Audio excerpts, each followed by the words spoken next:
هنتكلم النهارده على موضوع مهم، ودانة الودن. ودانة الودن كلنا ما فيش بيت بيخلو من البرطمان بتاع ودانة الودان. ليه؟ نخرج من الشاور، نخرج من الوضوء، نمسك الودانة ننشف وداننا.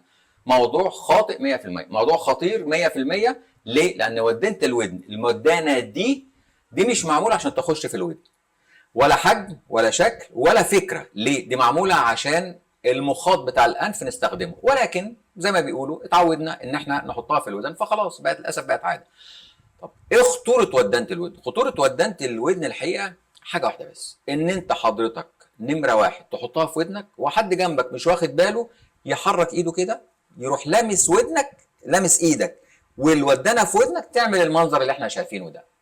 ادي الودانه داخله في الاذن الخارجيه وبننظف بيها حته شمع، وراحت زقه داخله في الطبله، حصل تهتك في الطبله داخله في الاذن الوسطى. مشكله كبيره جدا، مشكله سمع، مشكله ثقب، مشكله التهابات، مشكله ممكن تقعد شهور وسنين بدون حل، ممكن تدخل تكسر عظيمات السمع وتوقعها. دخلنا في مشكله ملهاش حل.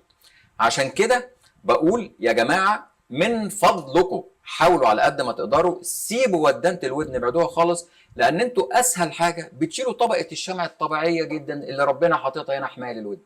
دي اسهل حاجه بتتعمل. خدوا بالكم، ودانة الودن خطيره جدا واستخداماتها في منتهى الخطوره.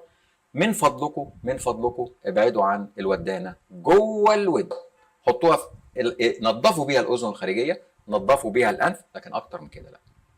تحياتي ودعواتي دكتور هشام ابراهيم.